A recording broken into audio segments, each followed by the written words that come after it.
میں کٹ جاتی ہیں، استغفار میں کٹ جاتی ہیں، درود شریف پڑھنے میں کٹ جاتی ہیں، اللہ سے جھولی پھیلا کر مانگنے میں جن کا وقت بسر ہو جاتا ہے انہیں اور کیا چاہیے۔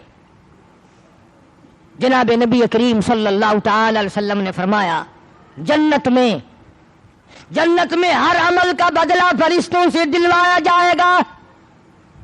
نماز کا بدلہ جبریل تم دے دو، زکوٰۃ کا بدلہ فلاں فرشتے تم دے دو، اتنے سرخ یاقوت کے مکانات دے دو، فلاں چیز کا بدلہ سبز یاقوت کے محلات دے دو، فلاں عمل کا بدلہ سرخ یاقوت کے مکانات دے دو، سونے چاندی کی اینٹوں کے بنے ہوئے محلات دے دو، فلاں عمل کے بدلے میں کستوری مشک و عنبر کے گارے کے بنے ہوئے محلات دے دو۔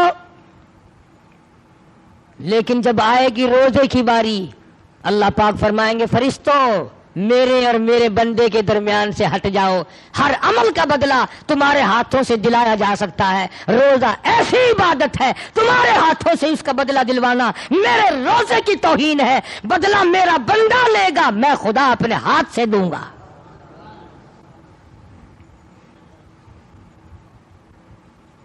جزا میں اپنے ہاتھوں سے دوں گا۔ روزے کا بدلہ سرخ یاقوت کے محلات نہیں، سبز یاقوت کے محلات نہیں، سونے چاندی کی اینٹیں نہیں، مشک و عنبر زعفران کے گارے کے بنے ہوئے محلات نہیں، دودھ اور شہد کی نہریں نہیں۔ فرمایا جنت میں وہ حوریں ہیں کہ اگر ایک حور دنیا میں تھوک دے پوری دنیا اس میں خوشبو کی وجہ سے بے ہوش ہو جائے۔ حدیث پاک میں آتا ہے، ارشاد ہے محمد عربی صلی اللہ علیہ وسلم کا کہ اگر کسی حور کی جوتی کا تسمہ ایک سوئی کے ناکے میں سے دنیا میں نظر آ جائے تو پوری دنیا بے ہوش ہو جائے۔ اللہ پاک فرماتے ہیں میرے بندے کا جو روزہ ہے لاکھوں حوریں روزے کا بدلہ نہیں ہو سکتی، روزے کا بدلہ تو میں اپنے ہاتھ سے دوں گا۔ اور توجہ فرمانا، آگے فرمایا میرے بندے روزے کا بدلہ نہ جنت ہے، نہ نہر ہے، نہ حوریں ہیں، نہ غلمان ہے، نہ بہشت ہے، نہ فردوس ہے، کچھ بھی نہیں۔ میرے بندے تو نے روزہ میرے لیے رکھا، روزے کی جزا، روزے کی بدلہ، روزے کا بدلہ میری ذات موجود ہے، میں تیرا خدا ہوں تو میرا بندہ ہے، آجا جو اپنے خدا سے مانگتا وہ مانگ لے۔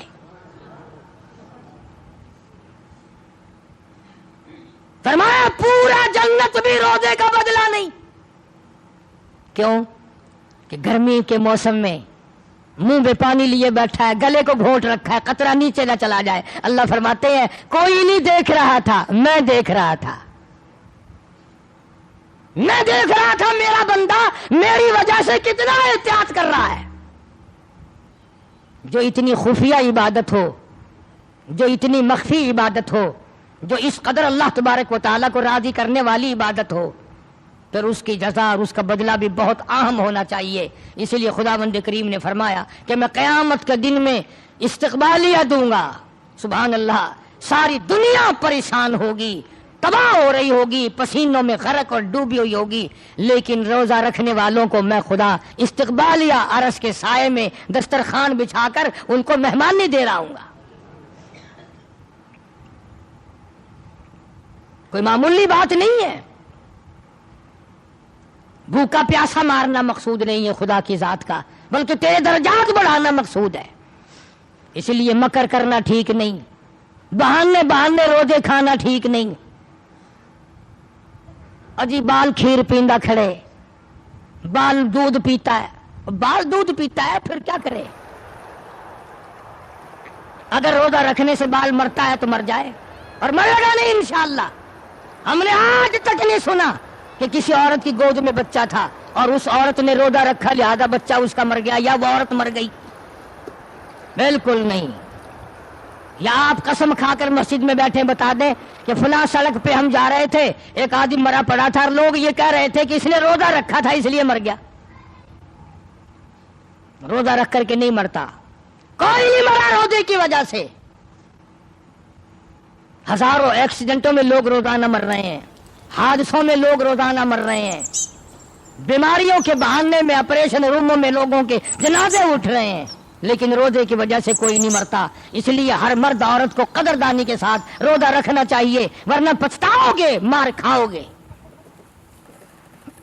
فرمایا وَإِذَا سَأَلَكَ عِبَادِي عَنِّي فَإِنِّي قَرِيبٌ،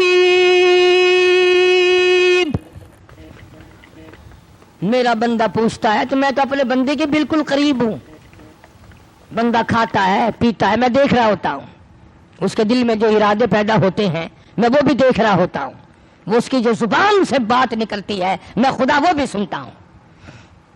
حاصل گفتگو کا یہ ہے کہ رمضان المبارک تو برکت ہی برکت کا مہینہ ہے، رحمت ہی رحمت کا مہینہ ہے، سکون ہی سکون کا مہینہ ہے. صحابہ کرام اس مہینے کے لیے اس قدر رویا کرتے تھے جب یہ گزر جاتا تھا اے کاش شاید پھر رمضان کا مہینہ آئے گا یا نہیں آئے گا. جناب عائشہ صدیقہ رضی اللہ تعالیٰ عنہ فرماتی ہیں کہ حضور کریم صلی اللہ تعالی علیہ وسلم اتنی عظمت فرماتے رمضان کی کہ ہر وقت چکنا رہتے، ہوشیار رہتے اور رنگ پیلا پڑا رہتا. ایسا معلوم ہوتا چہرے سے جیسے کوئی فکر سوار ہے، اور جب بھی پوچھا کالی کملی والے کیا بات ہے، فرمایا رمضان کا مہینہ آ گیا. کچھ لوگ روزہ رکھتے ہیں تو نماز ضائع کر دیتے ہیں، سجی آنکھ بنوائی تو کھبی پھوڑ دی، کھبی ٹھیک کرائی تو سجی کو ایسی تیسی پھیر دی. نماز اپنی جگہ فرض ہے، روزہ اپنی جگہ فرض ہے. مت غلطی کرو، رمضان میں روزہ رکھ کر صبح کی نماز اکثر عورتیں اکثر مرد ضائع کر دیتے ہیں. اتنا بڑا گناہ ملے گا جیسا کہ ہزاروں نمازیں قضا کر دی ہو، لاکھوں نمازیں قضا کر دی ہو. بالکل پیٹنٹ ہو کر کے نماز ادا کرو، قرآن شریف کی تلاوت کرو. جبریل امین ہر رمضان میں آ کر اللہ کے نبی حضرت محمد الرسول اللہ صلی اللہ تعالی علیہ وسلم کے ساتھ آ کے دور کرتا تھا ہر رمضان میں. جبریل یعنی حضور کو اپنا قرآن سناتے تھے جبریل، اور حضور صلی اللہ علیہ وسلم سے سنا کرتے تھے، کبھی کوئی لفظ رہ نہ جائے. جو قرآن جبریل نے پڑھا ہو، جو قرآن اللہ کے پاک کی زبان نے ادا فرمایا ہو، جس قرآن کو مدنی کریم صلی اللہ علیہ وسلم نے ساری عمر پڑھا ہو، جس قرآن کو 1,29,000 صحابہ کرام نے پڑھا ہو، جس قرآن کو قطبوں ابدالوں اور غوثوں نے پڑھا ہو، جس قرآن کی تلاوت رات دن اماموں نے کی ہو، جس قرآن کی تلاوت رات دن اوتاروں نے کی ہو، وہ کلام کتنا پاکیزہ ہوگا، وہ کلام کتنا شان والا ہوگا، وہ کلام کتنا عظمتوں والا ہوگا. صحابہ کرام نے انہی چیزوں پہ اپنی جان قربان کر دی. ایک ایک نبی کے حکم کو پورا کرنے کے لیے جان کی بازی لگانی پڑی تو پرواہ نہ کی. اور وہ تو ایسے لوگ تھے کہ ساری رات ایک صحابی نے عبادت کی. یہ بھی سن لو، کوئی روزہ رکھنے والا تراویح پڑھنے والا فخر نہ کرے. صحابی ہے حضور نبی کریم صلی اللہ علیہ وسلم کا، ساری رات عبادت کرتا ہے، صبح اٹھ کر کے دعا مانگتا ہے الہی میرا منہ اس قابل تو نہیں کہ جنت مانگو، اتنا عرض کرتا ہوں دوزخ کے عذاب سے بچا لے. صحابی کہتا ہے کہ میرا منہ اس قابل تو نہیں کہ جنت مانگو، اتنی گزارش کرتا ہوں کہ دوزخ کے عذاب سے مجھے بچا لینا. ایک صحابی ہے مدنی کریم صلی اللہ علیہ وسلم کا، ساری رات کروٹیں بدلتا ہے، نیند نہیں آتی. صبح ہوئی بیٹی نے پوچھ لیا ابا جان نیند نہیں آئی، کیا کوئی تکلیف تھی؟ فرمایا لختے جگر تجھے کیا بتاؤں، جو آدمی قرآن کریم میں جہنم کے انگاروں کی خبر سن چکا ہو اسے نیند کیسے آئے؟ امام شافعی رحمت اللہ تعالی علیہ بہت بڑے عالم بزرگ امام گزرے ہیں.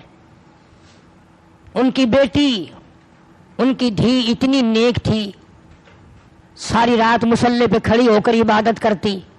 آنکھیں خراب ہو گئی نیند نہ کرنے کی وجہ سے، نظر بگڑ گئی.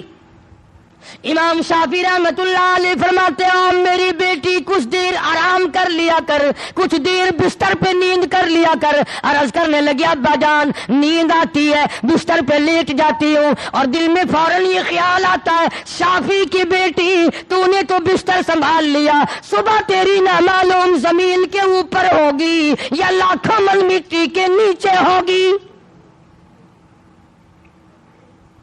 جب میرے دل میں یہ خیال آتا ہے پھر اٹھ جاتی ہوں، پھر خدا کا نفلوں کی نیت باندھ کر قرآن پڑھتی ہوں. ایسی ایسی عورتیں آئی کہ انہوں نے مردوں کو بھی شرمندہ کر دیا. اس قدر عبادت، اس قدر محنت، اس قدر کوشش. حضرت شیخ الحدیث صاحب رحمۃ اللہ علیہ، مولانا زکریا صاحب مرحوم لکھتے ہیں کہ ہمارے گھر کی عورتیں 15 سپارے روزانہ کی تلاوت کر لیتی ہیں. ایک ختم قرآن کا روزانہ بے شمار عورتوں سے ثابت ہے. امام ابو حنیفہ رحمۃ اللہ علیہ پورے رمضان کے مہینے میں 61 قرآن ختم کیا کرتے تھے. تمہیں تو جھوٹ معلوم ہوگا کہ قاری حنیف جھوٹ بول رہا ہے، کون کر سکتا ہے؟ ٹھیک کہتے ہو، تمہیں اپنے اوپر سوچنا نا. امام ابو حنیفہ جیسا ولی 61 قرآن، ایک رات کو ختم پورا، ایک دن کو ختم پورا. رات کا ختم بکھرا، دن کا ختم بکھرا، الگ الگ ختم کرتے تھے امام ابو حنیفہ. اور ایک تراویحوں میں ایک مہینے میں 61 قرآن ختم. ہاں، تمہارے تو مرنے کے بعد پڑھا جائے گا، وہ بھی انشاءاللہ پورا نہیں ہوگا. کیوں؟ تم اپنی اولاد کو قرآن سکھا کے نہیں مرتے، جو محبت میں آ کر کے پڑھے، احترام سے پڑھے کہ میری ماں کو یہ قرآن جائے گا، میرے ابا کو یہ قرآن جائے گا. تم بیٹوں کو دکان تو بڑے کرا دیتے ہو، بنگلے تو بنا کر بڑے دیتے ہو، کوٹھیاں، جائیداد، ٹیوب ویل، باغ، آڑت، کاروبار، زمین، سب کچھ بنا کے بیٹے کو دیتے ہو. اولاد کو خدا کا قرآن دیتے ہوئے تمہیں پھانسی لگتی ہے. لکھ کے لے جاؤ قاری حنیف کی بات، اگر قبر میں تمہیں قرآن